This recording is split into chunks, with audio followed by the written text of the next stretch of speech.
In today's video, I will walk you through how to create a credit memo in QuickBooks Online. To get started, simply tap the link in the description to create your free account.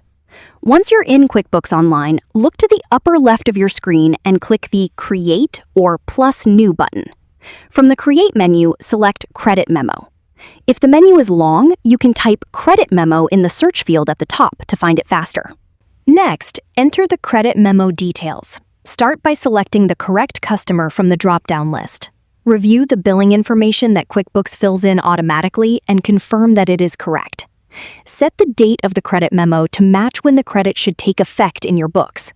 If your company uses credit memo numbers, check the number field and make sure it follows your usual sequence.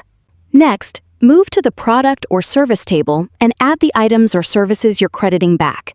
For each line, review the description, quantity, rate, and the account assigned through the product setup. If you're crediting only part of a sale, adjust the quantity or amount as needed.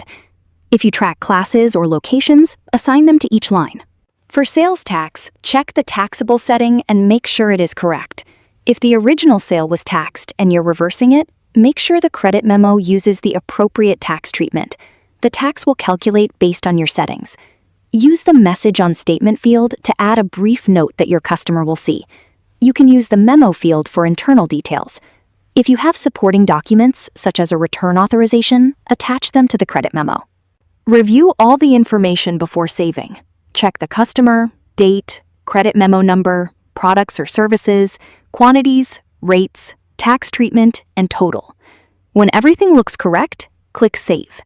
If you're finished, choose Save and Close. If you need to create another credit memo, choose Save and New.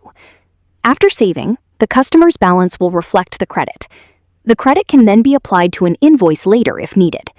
Thank you for watching, and see you in the next videos.